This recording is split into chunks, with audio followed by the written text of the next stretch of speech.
another Wednesday night, the last one for this year's Ramadan. So from the News Extra team, Ramadan Kareem, and once again, and a blessed Eid al-Fitr in advance to the Muslim Ummah, to the rest of Nigeria. Good evening. The virus is still here with us. It's almost defining a new way of life for us all. And I agree with the SGF, Boss Mustafa, when he said COVID-19 charged the world permanently. So tonight we shall look at the latest impact of the virus on our lives vis-a-vis containment efforts, compliance with guidelines, and so on. But before we start the COVID-19 run, we will first visit the council chamber of the Federal Executive Council to tell you what went down there today. There are other issues and stories making the rounds, and we have them all here. That's why it is News Extra, the news package that brings the news to you with that extra touch. So sit back and enjoy the package. After all, the taste of the pudding is in the eating. I am Fatima Umar Buba, and this is News Extra.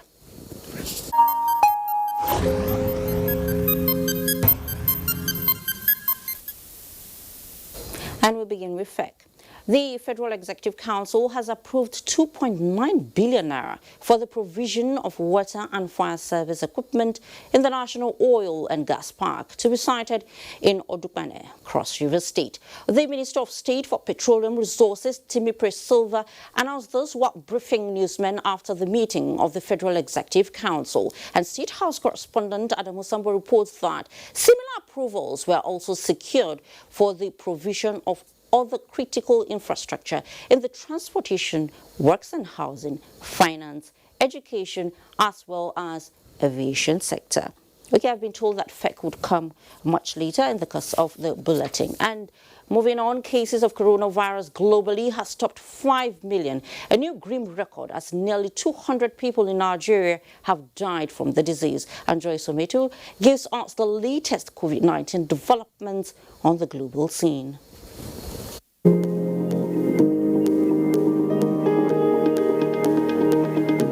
Nigeria on Tuesday recorded 226 new cases of COVID-19.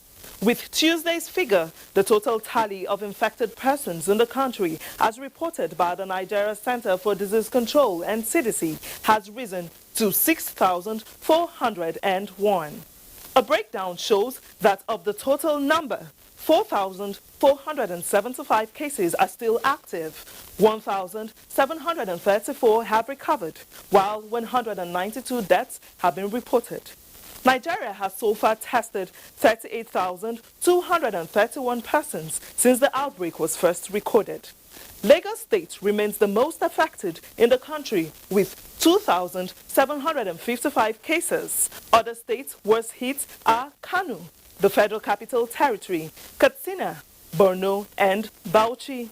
Numbers by Worldometer as at 6 p.m. indicate that the number of confirmed cases of coronavirus in Africa is now 94,771, while 2,958 deaths have been recorded. A regional representation shows that South Africa records the highest number of cases on the continent with 17,200, while North Africa is following closely as Egypt tops the chart in that region with 14,229. West Africa is a rising hotspot as Nigeria records the highest number of infections in the region, and East Africa recording the least number of cases.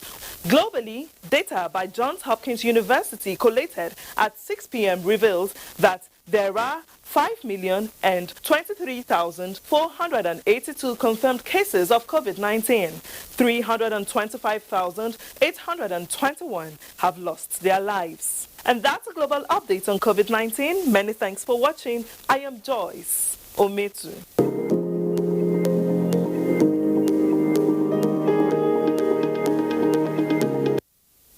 Well, thank you so much, Joyce, for the global update. Now, the report on the Federal Executive Council is ready, so let's have it.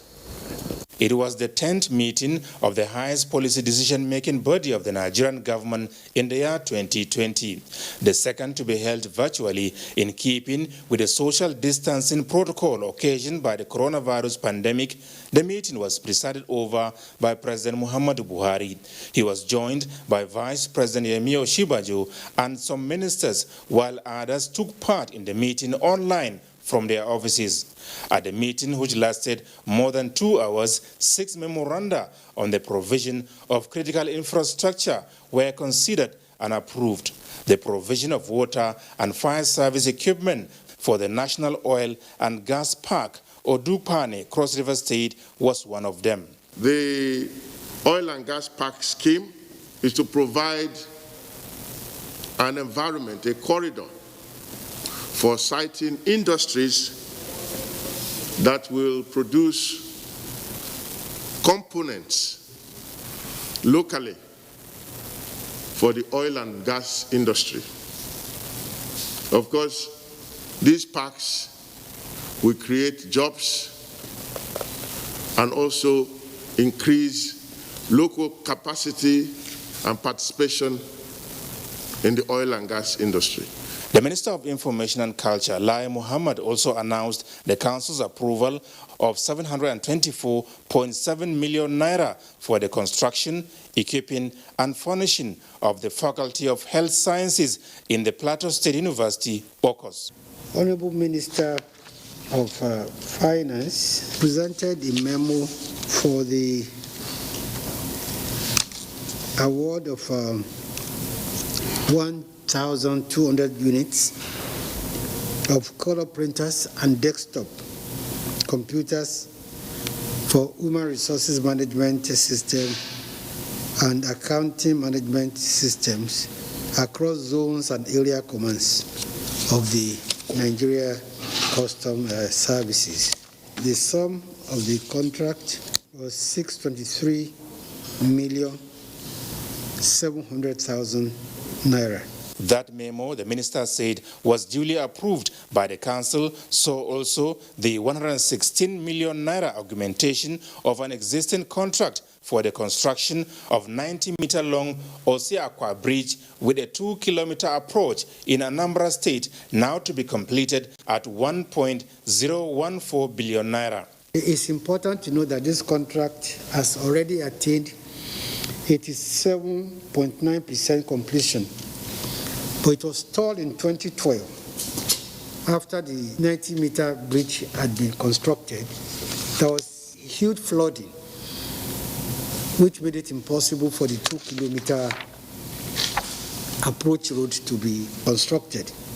The lapse in time and period, like I say, when the project was actually awarded in 2009 till date, has made the contract, rates to be reviewed.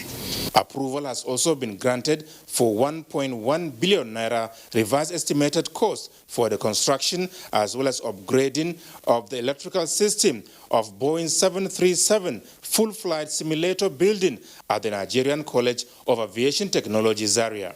In the meantime, the Ministry of Transportation has been given the go-ahead for the implementation of its Seafarers Development Program. $454,050 will be expended on the Sea Time Training Initiative by NIMASA, aimed at enhancing the capacity of the Nigerian youth to take over the lucrative jobs available in the maritime sector, hitherto dominated by foreigners.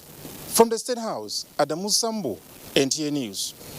The COVID-19 albatross on economies of the world has not spared Nigeria. However, handlers of the nation's economy are also adopting flexible antidotes to the current economic malaise by implementing various stimulus packages offered to businesses and state governments through the Central Bank of Nigeria and other development partners. And Secretary to the Government of the Federation and Chairman of the Presidential Task Force on COVID-19 made this known in a recent national briefing, and Benny Adams takes us through some of these interventions. With efforts at flattening the curve in the containment moves against COVID-19, the federal government has adopted a 3-point strategy. The status report offered by the Presidential Task Force daily gives an insight into the national response to the COVID-19 pandemic. While maintaining the delicate balance between health and wealth during this period, Secretary to the Government of the Federation and Chairman of the Presidential Task Force on COVID-19, Boss Mustafa said the federal government is focusing on ensuring that socio-economic difficulties experienced during the lockdown were smoothened out without compromising safety.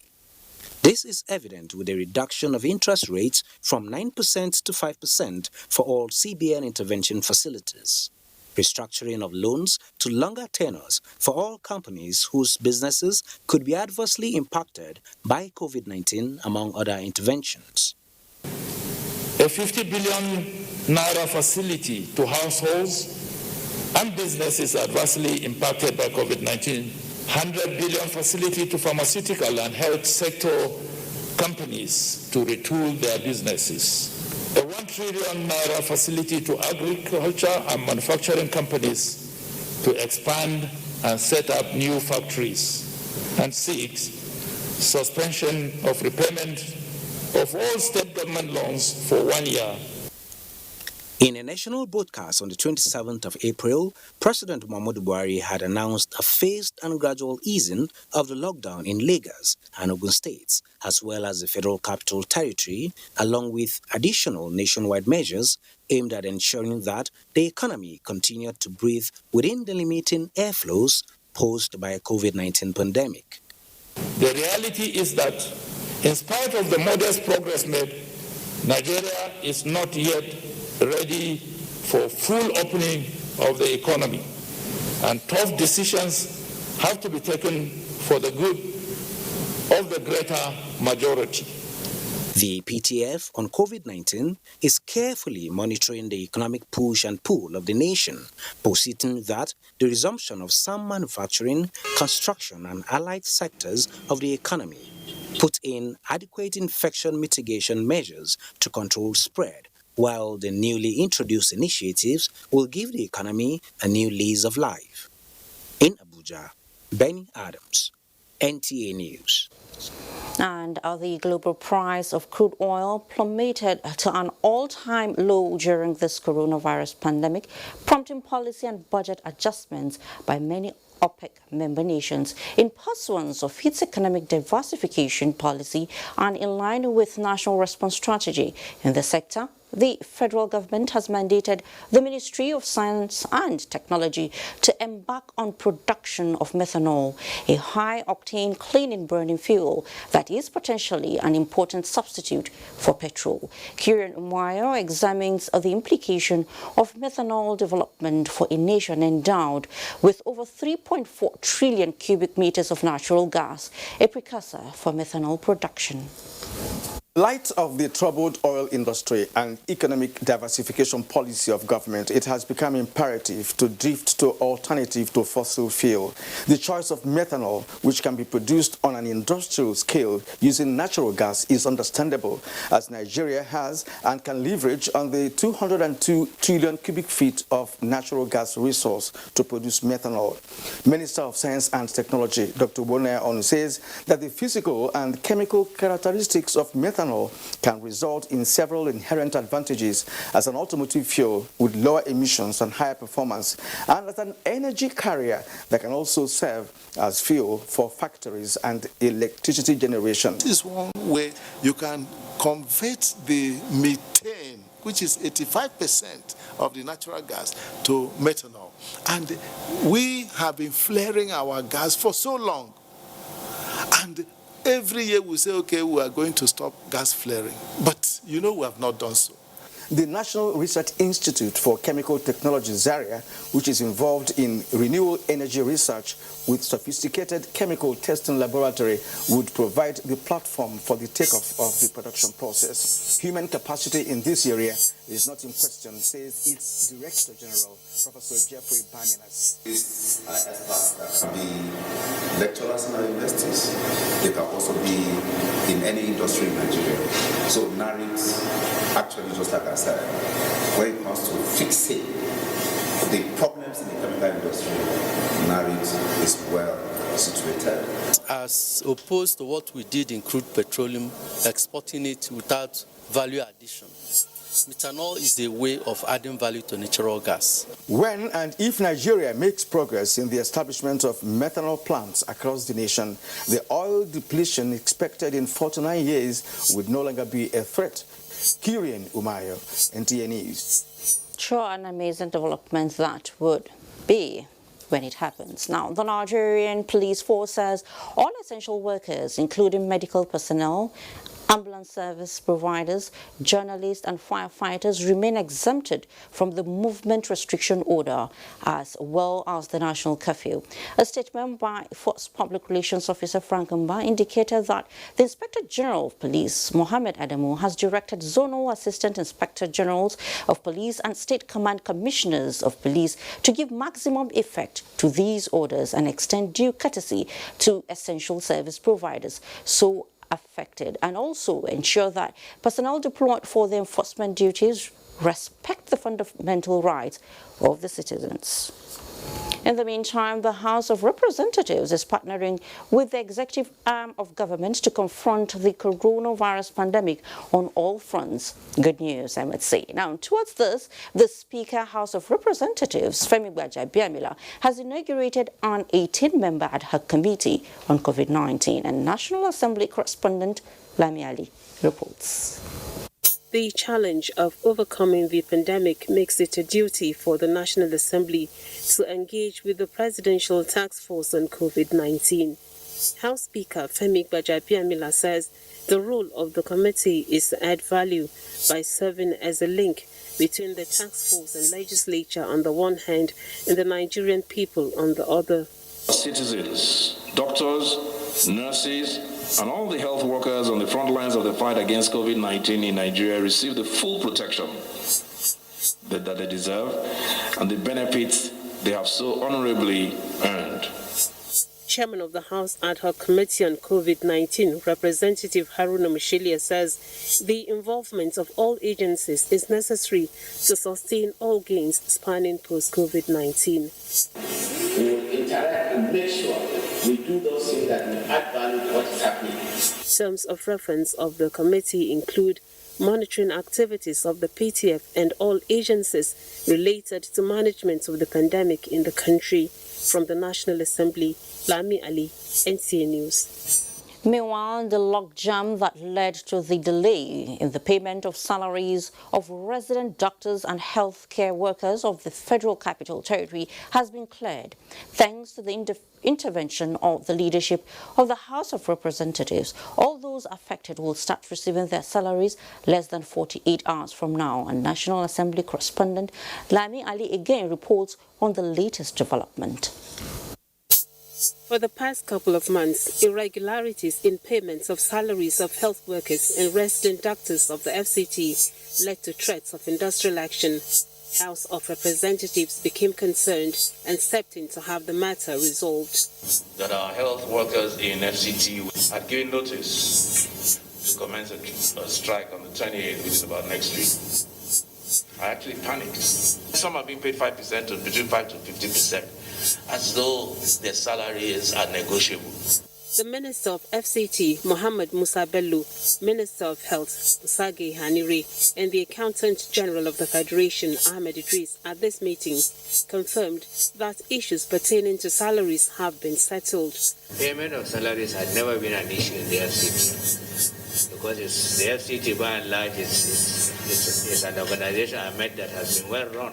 The priority now is to make sure that everybody gets paid his or her salary as that is due.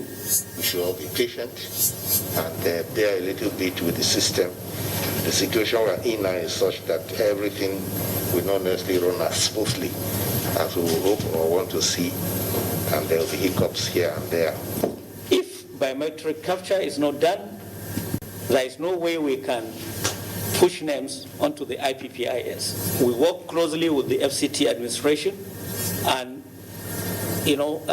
clear certain gray areas and then prepare payroll separately for this category of officers. Representatives of the Health Workers Union and Resident Doctors FCT chapter commended the House leadership for the timely intervention. From the National Assembly, Lami Ali, NTA News. And the Senate Committee on Judiciary, Human Rights and Legal Matters has screened 3 out of 4 nominees as chairman and commissioners of the Nigerian Law Reform Commission. National Assembly correspondent Ignatius Nkwo reports that the Senate Committee promised to strengthen the commission by ensuring the quick passage of the reform bill before the National Assembly. On the 12th of May 2020, the Senate received requests from President Muhammadu Buhari for the confirmation of 4 nominees as chairman and commissioners of the Nigerian Law Reform Commission. 12 days after, the nominees have been drilled by the Senate Committee on Judiciary, Human Rights and Legal Matters. Professor Jumei Audi, representing North Central, is the acting chairman of the commission at present and the chairman designate. The senators demanded to know from her why the commission has not been working closely with the National Assembly on law reforms and the reasons for not updating most of Nigeria's obsolete laws, especially the penalty clauses, which today does not stand as reasonable deterrent. I think you should be the closest agency or one of the closest in contact with the National Assembly. We always make presentation in the National Assembly. I have been appearing in the National Assembly. Almost all penalty clauses is either 200 naira or 6 months imprisonment. The fine is not realistic in a modern society. Now, it goes along with the act itself. You cannot just go and reform only the fines and leave the act. It has to be a holistic approach. The bill you are talking about is already here in the Senate for concurrence, which puts us in a position to now take it up from there. Former Attorney General of Akwa Ibom State, Basi Dan Abia, representing South, and a former member of the Osun State House of Assembly, Mohammed Ibrahim, representing Southwest, were also screened. I'm sufficiently equipped to contribute my quota. I will do my possible best. One of the nominees, Ebele Bernard Chima, representing the Southeast, was absent at the session. The committee will now have to submit its recommendations to the Senate at plenary for confirmation or otherwise. From the National Assembly, Ignatius Nkwo, NTA News. And President Muhammadu Buhari has approved the renewal of the appointments of executive directors of the Nigerian Television Authority, NTA. In a letter signed by the Secretary to the Government of the Federation, Boss Mustafa, President Buhari renewed their appointments as executive directors of the NTA for a second and final term of 3 years. They are Mohammed Labu, Executive Director News, Wole Koka, Executive Director Programs, Steve Moses Okmanachi, Executive Director Engineering, Abdul Hamid Saliu Dembos, Executive Director Marketing, Dr. Steve Egbo, Executive Director Administration and Training, Mrs. Fatima Bada, Executive Director Finance. And President Muhammadu Buhari has also resuscitated the position of Executive Director Special Duties with the appointment of Malam Lawan Umar Lalu, and Malam Lalu retired as Director of Programs in the NTA. The appointments are in accordance with Section 3(1) of the Nigerian Television Authority Establishment Act 1977. The appointments take effect from 1st April 2020, and we wish them all the best. Now, up ahead on News Extra, upsurge in domestic violence in lockdown. Who is at the receiving end? Your guess might just be as good as mine. Please stay.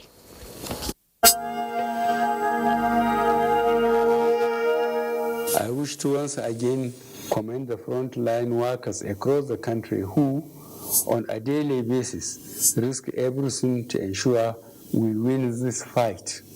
For those who got infected in the line of duty, rest assured that government will do all it takes to support you and your families during this exceedingly difficult period.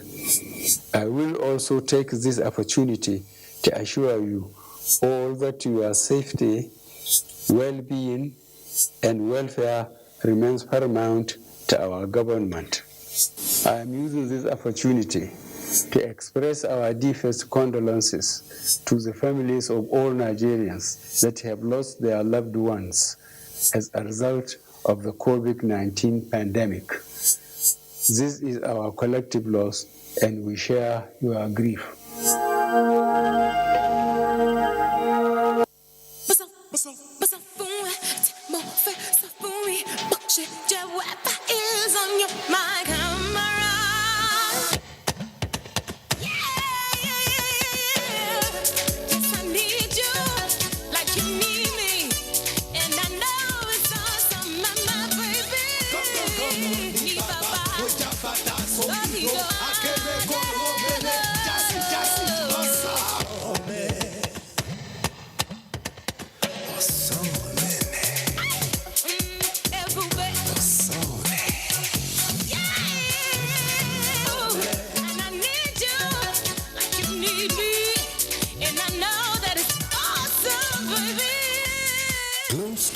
Data plan.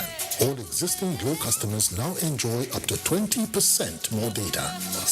Dial *777# to choose a plan. Glow Unlimited.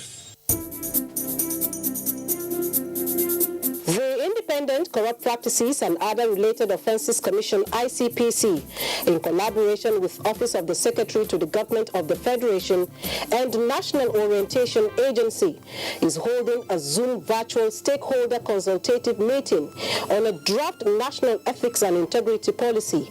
Date, Thursday, 21st May 2020. Time, 12 to 2 p.m. Panelists include ICPC, NOA, ROLAC, and CBI. Participation is strictly by invitation. On behalf of the Grassroots Mobilization for the All Progressive Congress nationwide, Hajia Hawa Bagu congratulates Professor Ibrahim Gambari on his appointment as Chief of Staff to the President. Your appointment to this exalted position is a testimony of your numerous contributions to the development and progress of this country. Okay, no problem. Thank you. Guy, what happened? This COVID-19 is not easy on my business, so my client just put the project on hold. Imagine that one of last week. They cancelled it. And I am scheduled to call my tax officer next week. What do I tell him? Relax. FIRS has it sorted already. That's why they issued palliative measures to cushion the effects of COVID-19 on taxpayers. Remittance of VAT, which used to be on or before 21st of every month, has now been extended to the last day of the month. FIRS also states that it's imperative that companies whose revenues are in foreign currency and personal income, tax returns for foreign affairs, non-residents, military and police, immediately check their website for important updates as well as information on late returns penalty. All supporting documents can be submitted later to the tax office for all those who cannot access email facilities. There are lots more. From now till further notice, FIRS says all taxpayers can now take advantage of its simple, user-friendly and robust e-filing process to submit their documents online instead of visiting tax offices. Dedicated email addresses for each of the offices are available on their website, www.firs.gov.ng. Stay safe and comply with all the guidelines issued by the government so that together we can make Nigeria working again. This broadcast is powered by FIRS, Federal Inland Revenue Service.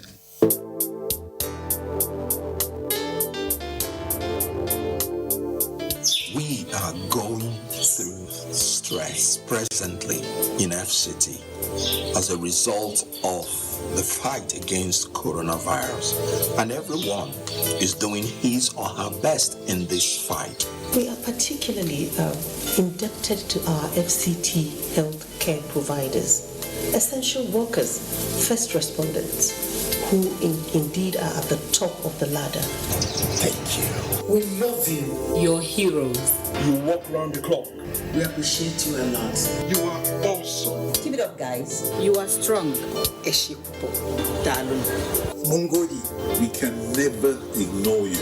You light up our world. You are magnanimous. You are courageous. You are amazing.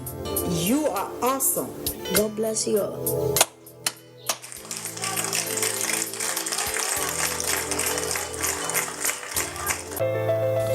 approval of the Federal Executive Council, FEC, of the Digital Identity Ecosystem Roadmap in September 2018, and the financing approval by the Board of World Bank in February 2020, the National Identity Management Commission wishes to announce the commencement of implementation of the FEC-approved Digital Identity Ecosystem Roadmap and the Legal and Regulatory Reform Working Group as approved by the federal government.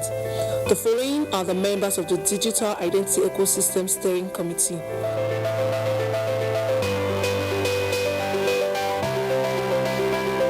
The dates and the modalities for the inaugural meetings of the Steering Committee and the Working Group will be communicated to members. Signed, Engineer Liu Aziz, DG, CEO, NIMSI.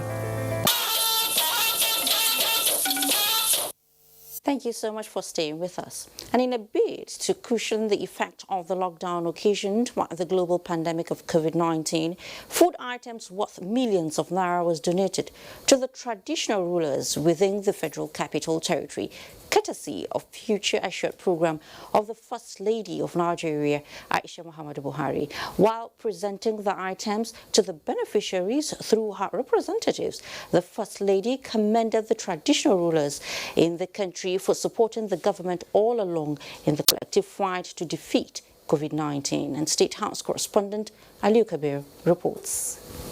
The First Lady sent in this message during the presentation of food items to the representatives of the traditional rulers cutting across all the area councils within the Federal Capital Territory.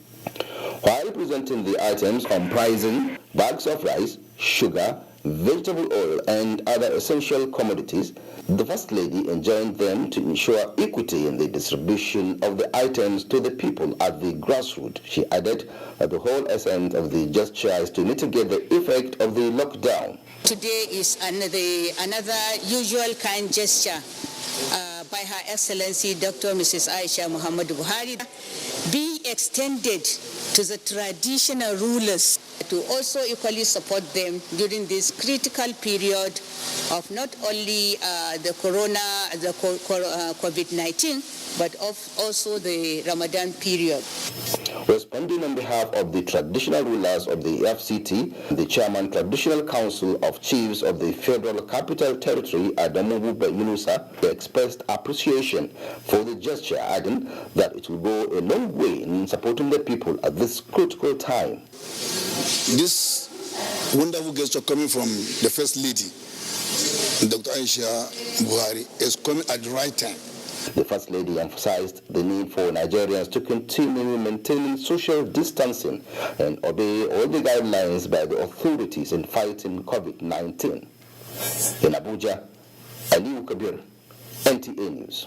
A very beautiful gesture there. Recently, President Muhammadu Buhari directed that the social register be expanded from 2.6 million to 3.6 million households to accommodate additional 1 million poor households across the country. This presidential directive was not left in the cooler as the Cross River State government has sent machinery in motion to match actions with words. Umar Edit reports that the process is to ensure that the poorest of the poor are catered for, especially in the face of the coronavirus pandemic. The state currently has 44,000 benefiting households on the social register with a poverty line of 36.3%. When updated to accommodate more households, the life of Atom Basadate and many others in her shoes will witness a turnaround. As you see us, we call ourselves, some of our people here, they come from farm. We are planting here. Government on its part is determined to ensure a transparent and an all-embracing process. There are so many criteria we use to determine the level of poverty. And we allow the communities to tell us what poverty means to them. They have come. So the government can use the information they get from you to plan to make this environment better for you. The expansion and updating of the social register is one which would enable the government to cater for the poorest of the poor and vulnerable households across the country, even after the COVID-19 pandemic.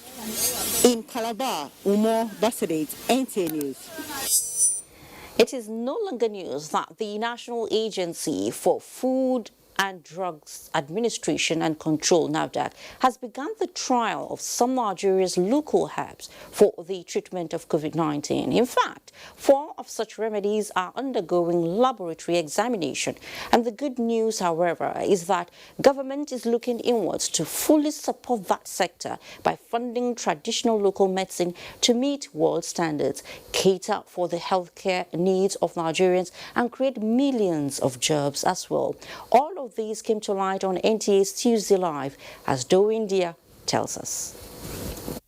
Since the outbreak of COVID-19 last year, the World Health Organization and all the relevant partners have sustained their research on the virus for a workable vaccine to fight the pandemic. A cheering news, however, came when Madagascar came up with a local remedy useful for the treatment of the coronavirus. These developments, though on the scientific and clinical trials, is said to be an encouraging development for indigenous herbal medical practitioners. And so the approval by the federal government for the screening and trial of herbal mixtures were applauded. For the relevant government regulatory agencies, such medicines must be subjected to proper scrutiny before its administration to avoid morbidity or any negative side effects. The moment you say you have a cure for coronavirus, I begin to wonder, have you seen the virus? And how do you know the kind of virus that you want to cure?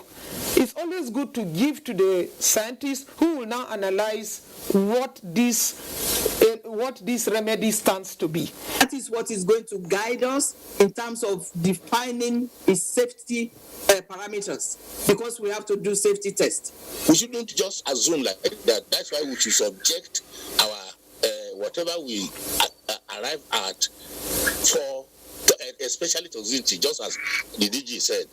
Research institutes ordinarily cannot completely depend on government funding, on public funding. Industry, the private sector, philanthropists, like we have seen a lot of goodwill in this COVID period. With the assurance of adequate funding of research in the areas of herbal medicine, practitioners express confidence that Nigeria will also become a one-stop shop for Medicare. In Abuja, NT News. Thank you, Adoin, for that. Now, tolerance is a word that should come in handy during these times of coronavirus, as livelihoods of many are being threatened and many more are under pressure to provide essential needs for their families. But where tolerance is missing, anger becomes almost inevitable. And with anger, violence is certainly sure to erupt. And Daniel Aderie in this report examines the lockdown and domestic violence across the country. In more ways than one, taking its toll on not just the physical and financial status of people, but also on their mental health as well. While some people strive to live through the harsh realities created by the coronavirus pandemic, there are others who have not been able to manage these new realities. Many of those have resorted to acts of violence to vent their frustration. This trend has triggered a rise of cases of domestic violence across the country. I don't understand how a husband and wife, rather than use this very rare opportunity to bond with themselves and with their kids, attack each other. Or the discovery of substance abuse by a relative or loved one. In many families, there have been hidden cases of substance abuse, either between spouses or among children. Because it is an issue that impacts virtually every level and aspect of society. When Madam asks you for one thing you did not provide, the problem already started at home. That's under my reason why I can go out every day and look for what my children and my wife go eat. If you there, what you go spend? You go pass what you go spend if you die outside. Okay, I prefer going to hustle because in the family we need money to take care of the house and everything. I would prefer you stay at home with me during this lockdown because health is wealth. Though these times may seem challenging and daunting, in the end, couples and families are being urged to maximize the period of the lockdown to bond and reconnect with their spouses and loved ones, and most importantly, to be tolerant of one another for a more peaceful society and a happier Nigeria. In Abuja, Daniel Adiriye, NTA News. The report has said it all well. Say this again. Tolerance is key. So let's just tolerate one another. Now, Muslims all over the world will be celebrating Eid al-Fitr in an unusual manner, just the way the Ramadan fast is being observed under the restriction order due to the coronavirus pandemic. Musa Babali reports that there will be no Eid congregational prayers in Abuja, just as other states are taking steps towards ensuring that the Salah feast is celebrated on a low key. The global outbreak of COVID-19 is accompanied by changes which have distorted the religious and social life of people the world over. Restriction of movement and social distancing protocol has affected the way the fast and other religious obligations are observed. In the next few days, the fasting being observed by Muslims in the month of Ramadan will come to an end. This will be followed by Eid al-Fitr celebration. This year's Eid al-Fitr celebration, however, will be observed in an unusual manner. Due to the exigencies of the time, there will be no congregational prayer in both open spaces and even here at the National Mosque. In some countries, it's not only Nigeria, most of the countries of the world will not do Eid al-Fitr in the mosques. Most of them, not only in Nigeria. So we have to exercise patience and accept the reality. It is from an informed situation, from knowledge, and as a Muslim, I don't think there is any problem with that. This does not put away the major obligation of the celebration, which is giving alms to the needy, known as Zakat al-Fitr. When it is time for Zakat al-Fitr, all Muslims are expected to pay out this Zakat on their behalf and that of their families. In spite of this, families are making efforts to ensure that children do not miss out of the fun usually associated with the feast. People they buy, but not as last year because of this pandemic. If it's last year, you see so many customers surrounding us here. But right now, there are the little ones you've sold now, you've not collected it because there's no money. The Sultan of Sokoto, Muhammad Saad Abubakar, has urged Muslims to look for new month this Friday, 22nd of May 2020, equivalent to 29th of month of Ramadan. If cited, it will bring to an end the month of Ramadan and the beginning of the month of Shawwal. In Abuja, Musa Baba Aliyu, NTA News. And then we'll take you to Borno State, where the state government says the reopening of worship centers after suspension of the 3 weeks lockdown followed understanding with religious leaders for congregational prayers to take place in strict compliance with safety protocols for the prevention of COVID-19. The first Friday prayer after the lockdown was observed with social distancing and use of face masks freely distributed by the state COVID-19 response team. And Pauline Kujavana reports. When COVID-19 made landfall in Borno, it was followed by swift response by the state government to contain the spread, with 3 weeks total lockdown, strict compliance with boundary closure, and cessation of prayers in worship centers, in addition to other protocols on social distancing and hygiene. The government now decided to call the 2 major religious practice leaders within the state to see that they can worship. At the same time also, people do not get infected. The suspension of COVID-19 lockdown in Borno and the conditional reopening of worship centers followed a meeting by the state governor Babagana Umar with religious leaders, requiring compliance with safety protocols for prayers. It was an opportunity for the Muslim community to offer daily and Friday congregational prayers in this holy month of Ramadan. Ka samu relax na cewa mutane su yi practicing addinin su a masallatayya tare da kula da wato rata da za a sa a tsakanin social distances da kuma amfani da ababai na tsabtacewa. The first Friday prayers after the lockdown was observed in strict compliance, while government supported the maintenance of personal hygiene safety with the distribution of free face masks targeting 1 million people. Majority of the people who are in attendance, you'll see that they are all trying to observe the social distancing and at the same time wearing of the masks.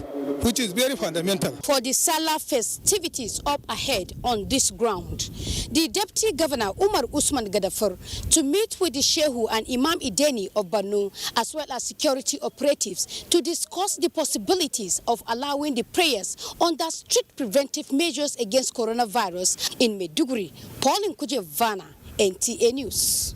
Some positive sides to COVID-19 as the ingenuity of Nigerian scientists and researchers is helping to close the gaps in safety commodities. Who is producing what? Answers when we return from this break we're about to take. Please stay. This is just a cook with me today.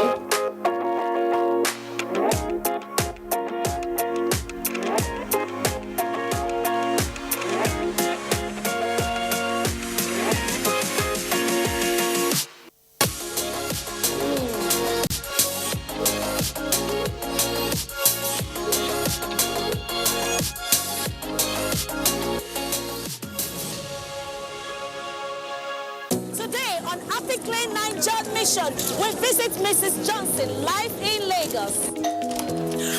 Helen Paul! Hello, madam. Would you like to join us on this mission? Yes, but how? Just one question for you.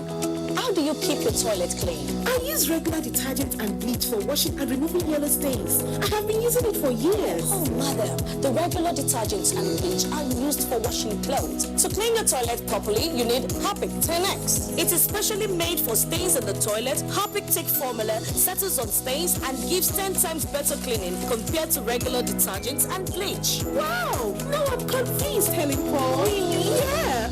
Now that she's part of the mission, the next house is yours.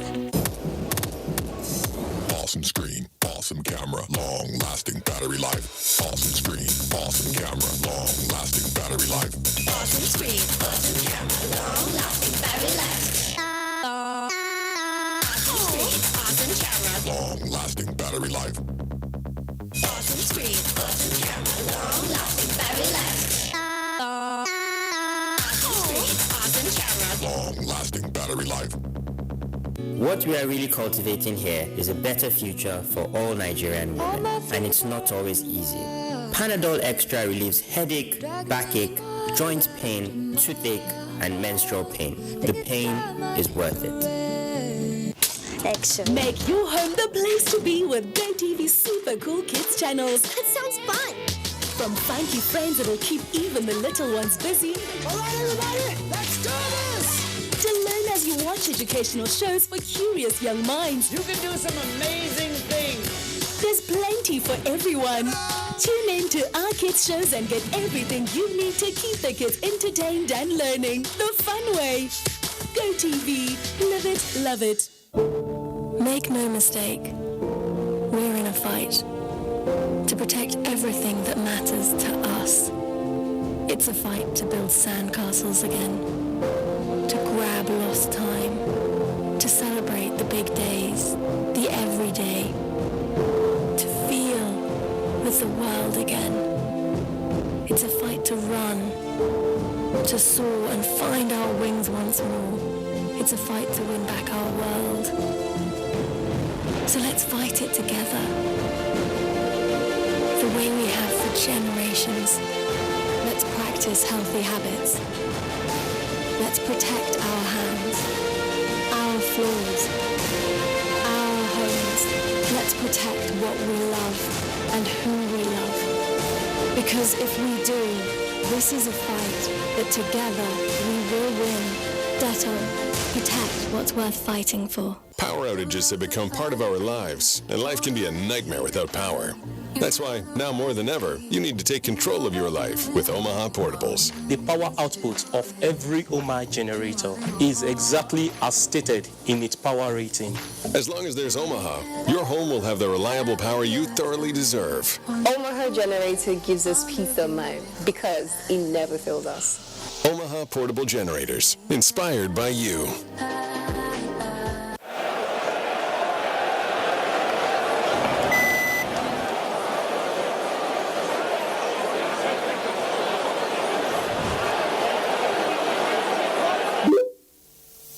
Omaha, amazing amazing Bluetooth, gripping 4K, high-def satellite receiver, vibrant colors, make you feel truly immersed in the action.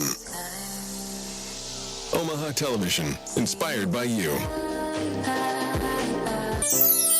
Since 1971, Nigeria's foremost human capital development institution, the Industrial Training Fund, ITF, has been at the forefront of equipping Nigerians with skills for national growth. Today's ITF has repositioned and refocused its programs, forging new partnerships locally and internationally to effectively deliver on its mandate. With 37 area offices and 5 industrial skills training centers across the country, ITF is pushing to reduce unemployment by providing relevant technical and vocational skills for employability and entrepreneurship in diverse trades and crafts. Whether you're a public or private organization seeking to improve the skills of your personnel or an individual looking to acquire skills that will increase your chances of employment or even to help start your own business, today's ITF has a program for you. Speak to us today. Contact our area offices nationwide or visit our website www.itf.gov.ng.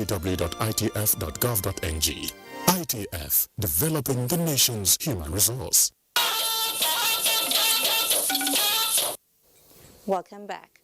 The saying, necessity is the mother of invention, played out at the University of Science and Technology, Wudil in Kano State. Scientists and researchers at the institution brainstormed and developed a solar-powered thermometer and automated hand sanitizers as part of their contribution to stem the rising cases of community transmission of COVID-19 in the country. And Mohammed Rabiu Ali reports.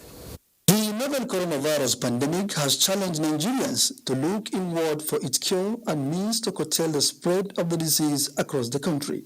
Kano University of Science and Technology Wudil has joined the League of Research Institutions to develop and popularize their research findings as it invented thermometer using solar power for body temperature and automated hand sanitizer.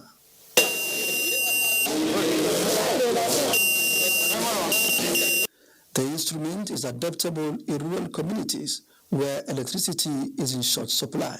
So we make our own to be dual. Some of these machines we make some of them 100% solar, so that can be used even in remote areas. Then some we make them dual, that you can use solar and you can use also electricity. Another thing we add also, the question may arise that if you use solar, maybe late in the evening, where there is no radiation, what will happen? Then we have inbuilt storage battery. That is when, as we are using it now, still is charging the battery. So when it is late in the evening, still you can use the machine. Vice Chancellor of the university, Professor Shehu Alhaji Musa, is a driving force behind the major breakthrough. The university also produced 20 pieces each of solar-powered infrared measuring device for temperature, and also 20 pieces of automatic hand sanitizers. And this is to be donated to Kano State government for us to support the COVID-19 program. Facilities like these, developed by the Nigerian universities to fight the novel coronavirus pandemic, experts say, will not only save the country billions of naira, but enhance capability of researchers to face the contemporary challenges.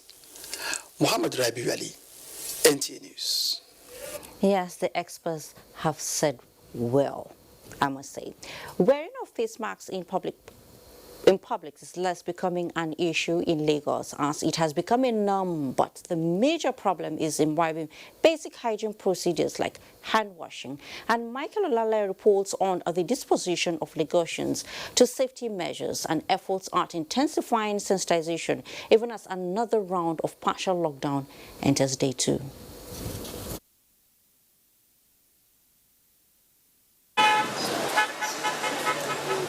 The traffic is back, and a sharp contradiction that the lockdown is gradually being eased.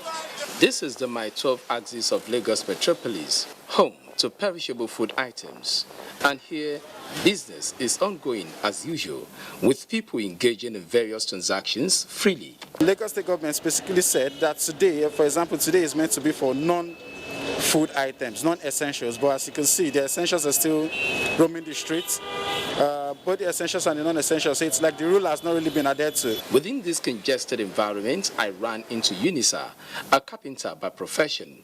To him, life is sacred and must be protected above making money. He believes Nigerians are more enlightened about coronavirus, but their nonchalant attitude is his major problem. I happen to be in a BLT park in Baga. There's water point for people to wash their hand. If I'm not mistaken, we have more than 500 people in that place. Maybe maximum of 1/4 of us, or less than 100, go to that water point to wash our hand. People don't care. Even we hear from them from their statement, they are careless. Dealing in spare parts is not a license to understand more about the virus. Vincent is a typical example of someone who believes certain lifestyles have curative potential against COVID-19. But my stand is how correct is his belief. People are saying that smoking cigarette or anything smokable can cure coronavirus. And I don't know the truth. That's why when I see you, I say, let me come and ask. Meanwhile, the National Orientation Agency, NOA, is improving its sensitization tactics by moving from markets to other public places to enlighten Lagosians like Vincent and disseminate the message of healthy living in the midst of coronavirus. They are aware, but they feel because of plethora of fake news, fake information that have been out there on social media space, they didn't want to take to what government they say. But right now, the message is beginning to resonate with the people. With Nigeria getting close to 7,000 confirmed cases of COVID-19, Lagosians are of the view that increased awareness and sensitization will bring the country close to flattening the curve. In Lagos, Michael Olale, NT News. And we always pray that the curve gets flattened. It is amazing how people are living in dread of Koro, as the virus is being popularly called, and yet they are not ready to do what it takes to make it go away. Even when every day the SGF, a health minister, and all other members of the Presidential Task Force on COVID-19 practically beg them to do so. For instance, in most rural communities in Edo State, we are told people are struggling with adherence to physical or social distancing and wearing of face masks as preventive measures to stop the virus. Amwuli Okolo compiled reports on the situation in some communities in the 3 senatorial districts of Edo State. Nakoko Edo local government to Eberi community down to Agenabode in Esako West, there seems to be no change in the lifestyle of the people. The awareness level around this area is so low. When the first index case happened, they didn't believe. They keep on telling people that it is typhoid or malaria. And in the Lushi community in East and Southeast, awareness of COVID-19, though high, government's directives and medical advice to curb spread of the virus are not adhered to as well. If person want to shake you now, you say me you come on and say coronavirus do.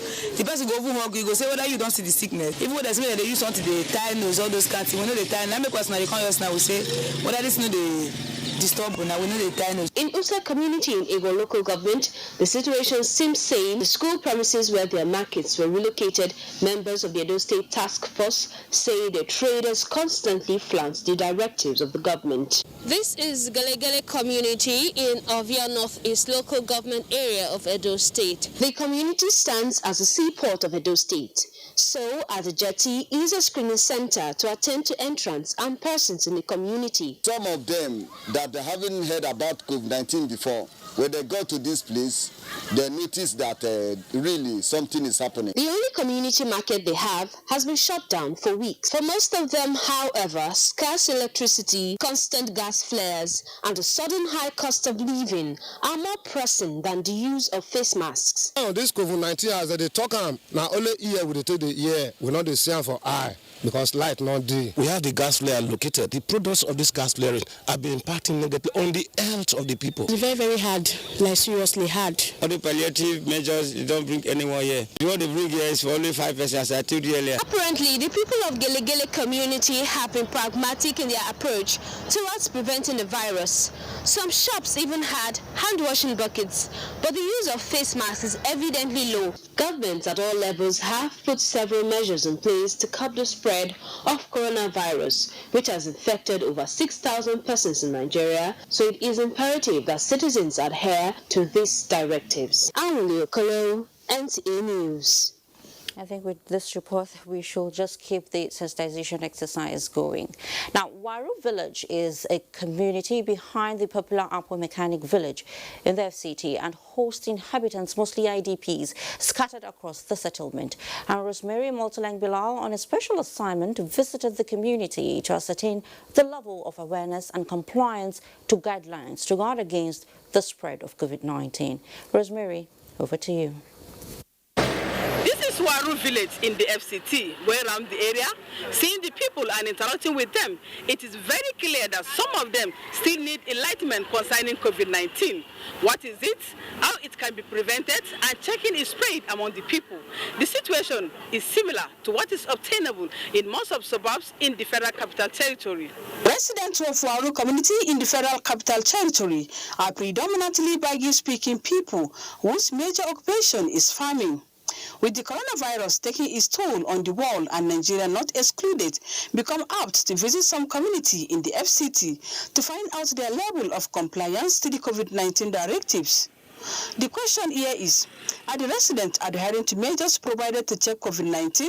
People are believing that there's no anything coronavirus. They are not believing. The truth is that my husband bought face masks for me, but whenever I wear face mask, I feel uncomfortable. The COVID-19 is just, it's making us not to get this thing again. We are not even comfortable with the COVID-19. I don't even understand what is COVID-19 itself.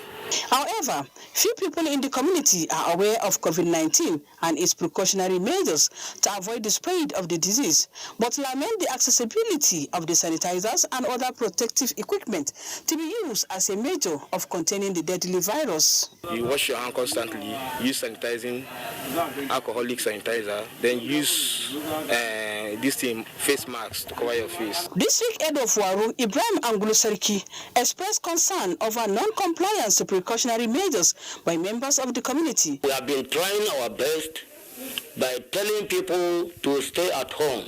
I will continue to tell them coronavirus is real. It is imperative for more awareness campaign on the dangers of COVID-19 in this community, as most people here seem ignorant of the effects of the pandemic. From Waru Village, I am Rosemary Multilang Bilal, NTA News. Thank you, Rosemary. You know, the United Nations has warned that this coronavirus pandemic could cause famines across the globe. Well, it appears Nigerian farmers are not losing sight of this. They are assuring that despite the lockdown, they will strive to increase farming activities that will translate into high yields during this 2020 farming season. And Haman Jabani interacted with some farming groups which are promising that producing sufficient food for the nation and for exports is the target. Activities have commenced in most parts of the country following the rainfall being experienced across the country. However, as the COVID-19 and the effort to contain continue to impact economics around the world, food production chains are being disrupted. Food security is fragile for families and the vulnerable populations across the countries of the world. But the federal government of Nigeria has set machineries in motion to boost the sector, including 1 trillion naira facility to agriculture and manufacturing companies to expand and set up new factories. Government remains conscious of the fact that we are in the rainy season and farming activities is critical to food and national security. It should therefore not be hindered in any way. Down the value chain of agriculture, so many farmers and some agro-allied industries, the businessmen, the what. I know they have lost so much. If we remain for house because of COVID-19, we cannot survive. The City Council will therefore be working with various stakeholders to implement various coping actions which will help the sector to continue to function even in the midst of this pandemic. In addition to all this was the presidential directives to release 70,000 metric tons of grains from the strategic grain reserve for distribution to vulnerable groups in the country, fertilizer to be sold to farmers at 5,000 naira against the approved price of 5,500 naira, and 81,000 metric tons of certified seeds to be distributed to farmers. With the slowdown of economic activities caused by the coronavirus pandemic, which threatens domestic food supply chain, it is believed that with all the measures put in place to maintain sustainable food supply in the country, coupled with the farmers' resolve to improve farming, food production will not be affected by the pandemic in Nigeria. Hamman Jabani, NTA News. We hope so, Hamman Jabani. Now, well, the rains of blessings have touched Abia farmers too, but now that three-letter word but, meaning all is not well. Of course, all is not well with some agrarian communities in Abia State that have taken advantage of the early rains to embark on the 2020 farming season to ensure food sufficiency. Now, what is the problem, you may ask? They have been confronted by army worms that are destroying their crops, and Steve Lonai Nwokolo has the situation report.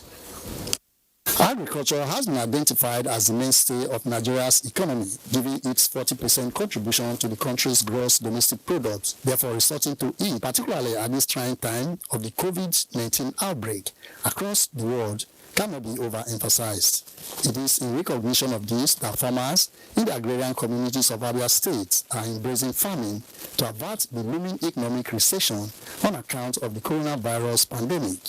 Much as the farmers are geared towards this farming objective, they are faced the challenge of armyworms attacking their crops at the developing stages. I'm getting a chemical that I've used for it for the first time, and there's improvement from the one I've done already.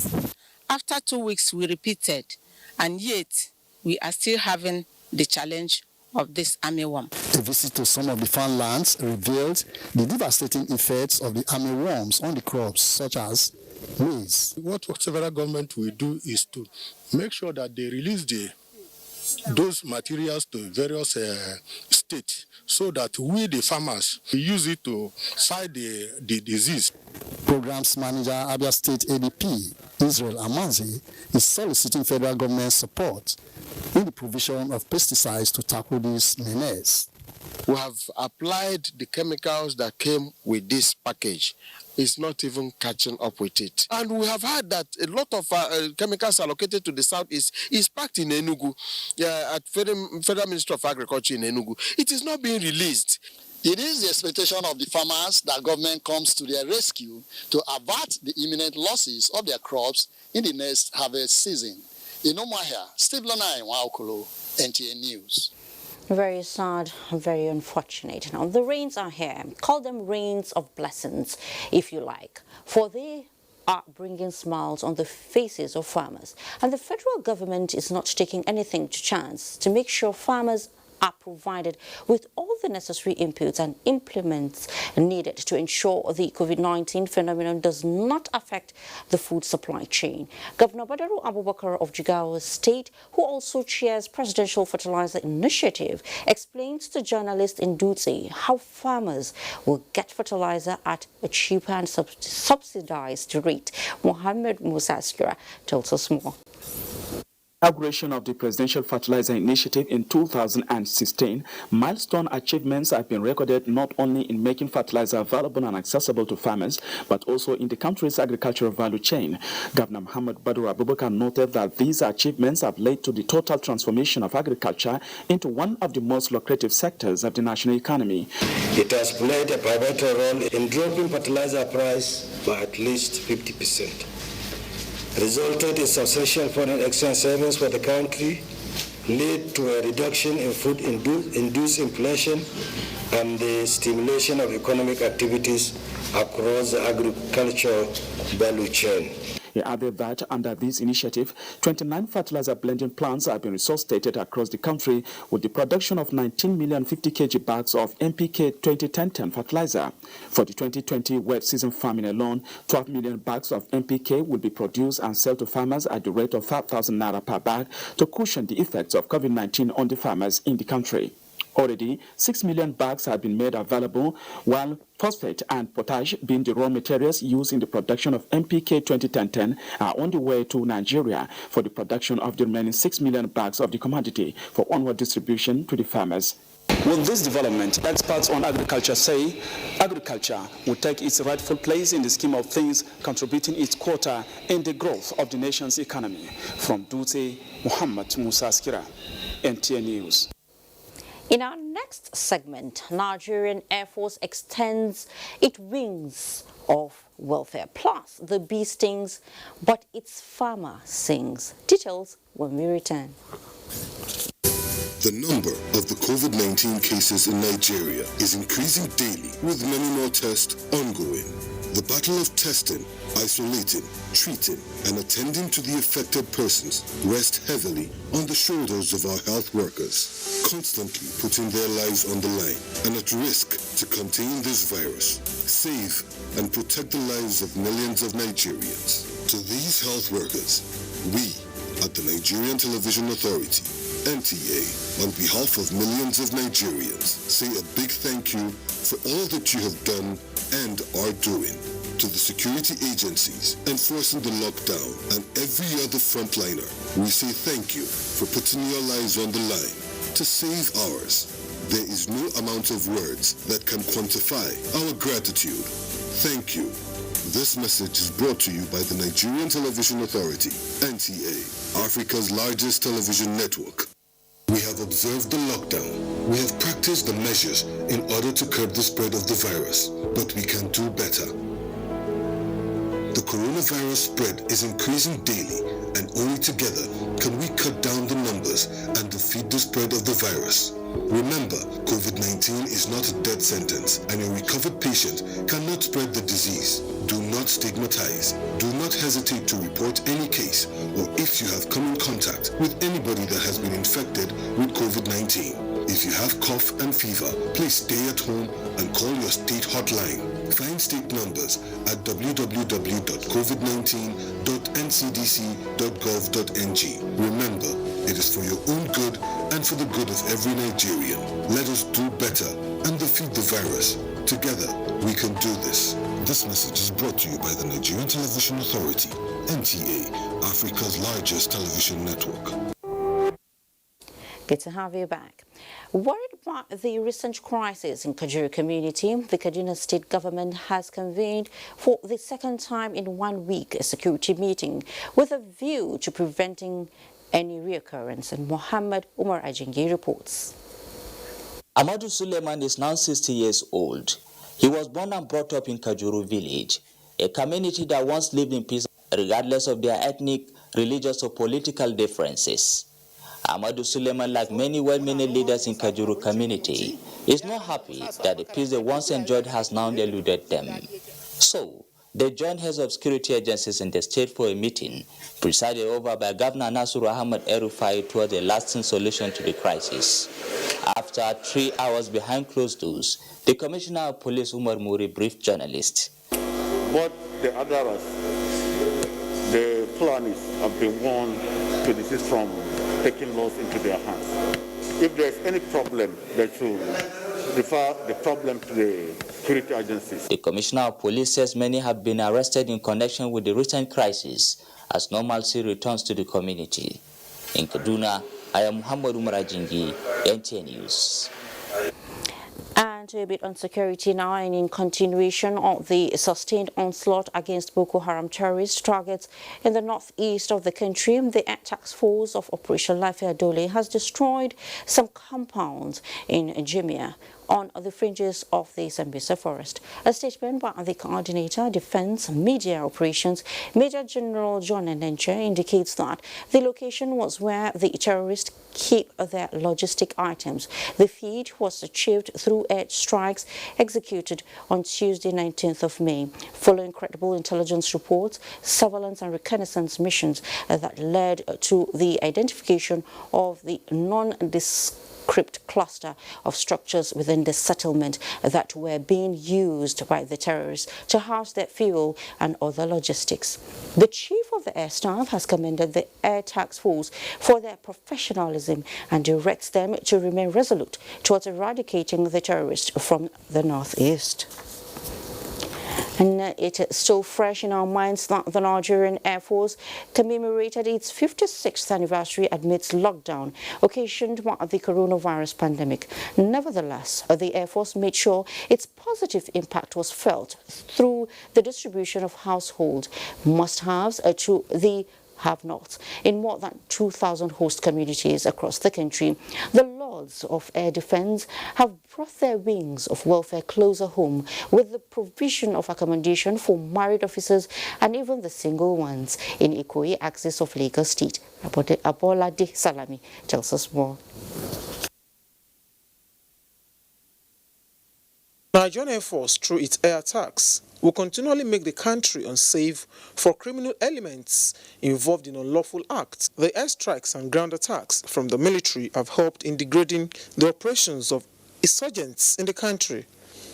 These strides attained by the Air Force prompted the authorities to enhance the welfare of personnel. This building stands as a testament. You will bear me witness that while the service has been restructured for efficient service delivery in the last 5 years, there have also been a series of infrastructural developments aimed at improving both the working and living condition of our personnel. While schools are still closed due to COVID-19, the Air Force has taken the opportunity to improve facilities in a bid to provide infrastructure for students. In light of the outbreak of COVID-19 and in compliance with the directive of Headquarters Nigerian Air Force, the unit has since taken proactive measures against the dreaded virus. As the battle rages on at the front lines, there are continuous efforts to standardize facilities across Air Force bases in the country. In Lagos, Abolade Salami, NTA News. When rain gathers, the earth opens its arms to embrace the soothing comfort of water. But not inhabitants of the earth share this enthusiasm. Here in the Federal Capital Territory, the threat of flooding and erosion is sending chills down the spines of residents in some areas. And Onengefa Face has the details. When it's about to rain, I become afraid because of what the volume of water is making, the noise, the sound. I'm afraid that the remaining portion of the fence and the building will collapse. Elizabeth Ako, a widow of many years, is about losing her home to the hungry wounds of erosion. Even my husband is late. I alone cannot even meet the family demands. Talk more of coming to do this one. Our life and structures are being threatened. Alphonsus Obi is losing part of the foundation of his property to this widening gully at Area A New Extension Phase 1, Nyanya, in the Federal Capital Territory. In fact, we are afraid that if nothing is done very quickly, the structure might collapse. That is a colossal damage. Elsewhere in Gishiri, Saidu Garba believes that the carelessness of residents who block water channels will cost him his source of livelihood when the rains come. They are stopping people from dumping refuse, but the people are not complying. So we are calling on them to stop. It is not right to dump refuse on waterways. Whether a large-scale government intervention for Mrs. Aku or a better sense of individual responsibility in clearing drainages, Director General Nigeria Hydrological Services Agency insists that the time to prevent erosion and flooding is now that the rain clouds are still gathering. State governments, individuals, to begin to prepare for flooding. by keeping their environments clean. The clouds will gather again, pregnant with months of rain. When it bursts, will the water find passage through blocked channels and drains such as this? Will the water sink the remains of this home hanging on the precipice of destruction?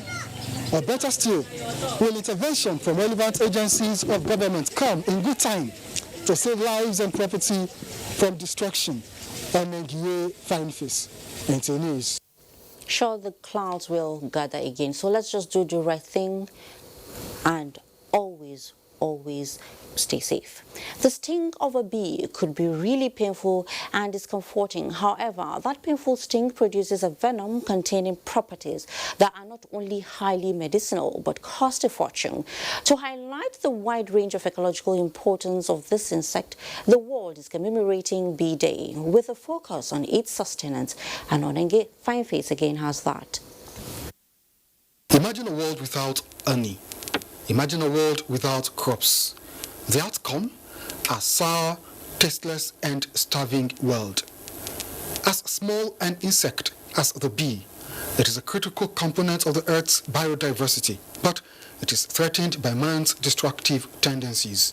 They pollinate crops, provide food for man, cure sicknesses, and contribute beeswax for cosmetic, pharmaceutical, and other industrial products. In the ecosystem diversity, you have a food chain. The bee is part and parcel of that food chain. Once the bee is missing in that food chain, something of course will go wrong. The sting of the bee venom contains two properties, melittin and histamine. The melittin has been found to attenuate cancer and HIV cells. So you would find 1 gram of just that bee venom to cost to as high as about $100 to $180 per gram. The bee population continues to shrink from habitat loss, bush burning, and climate change, propelling the commemoration of World Bee Day with the theme, Save the Bees. There's a discriminate use and abuse of insecticides globally, and this causes the bees to die. What we are saying is that save the bees, first of all, by not using insecticides as much as you can. 2, by not endangering their habitat, that is, no bush burning, and then 3, by planting flower gardens. World Bee Day was set aside by the United Nations in 2017 and celebrated for the first time in May 2018. In Abuja, Onengiye Fine Face, NTA News. Well, I like the theme for this year, Save the Bees, We Love Honey. Now, motorists and residents of communities along the ever-busy Lagos-Ibadan Expressway are not having the best of times as the road has become a nightmare to them. They are burdened and groaning under a recurrent gridlock, abused by tankers and other articulated vehicle drivers, incessant accidents, tanker explosions, and attendant loss of limbs and lives. Adeni Taiwo interacted with stakeholders on the challenges, and this is what he brought back. Tanker trucks are a vital link in the fuel supply chain. The trucks move gasoline from wholesale fuel suppliers to retailers all over the country. Yes, they are heavy with highly priced content in their metal belly. Loading one of these tankers is not as simple as a consumer filling up a car at the filling station. It is a potentially dangerous situation with so much inflammable materials. From depot, they carry their inflammable content across a vast network of highways to service the energy need of the country. It takes about a minute or less for a vehicle to overtake or get overtaken by a petrol tanker on the highway. But within that minute, what goes on through the mind of other road users when they sight these petrol tankers? There's always this fear, and I'm always apprehensive. Okay, let me just give way. Let it just go. If they are going ahead of me or behind me or beside me, I always try to be very, very extra careful because they have a tendency to intimidate or to even make you to veer off the road. The Lagos-Ibadan Expressway, being one of the major corridors they operate, does not only bear the tire tracks of these heavy-duty trucks, but also marks of their misfortunes. Between January and first week of May 2020, not less than 10 accidents involving a petrol tanker on the Lagos-Ibadan Expressway have been recorded. Crashes that we record in the state, about 60% of them, we'll normally see them around these trucks. They are either caused by trucks or the trucks element is always present. A trailer that has a capacity to carry 33,000 tons, now using that trailer to carry 45,000 tons. The load at the back would not be able to propel the engine to work. And what do you see? By the time they are climbing the door of area, they will jackknife and come back. While scores of road users escaped unhurt in some petrol tanker explosions, some were unlucky. A case study is the Kara Bridge outbound of Lagos accident on the 25th of February this year. Many of them may be thinking that the way they can carry black oil and carry kerosene is the way they carry fuel. One is much more volatile than the other. While relevant government institutions are expected to work out better framework to fine-tune movement of refined petroleum products in line with global best practices, operators and other road users will do better by taking responsibility for their own safety and that of others. In Abuja, Adeni Taiwo, NTA News. Thank you, Adeni. And on the home run, we have our spot for sports. Stay with us.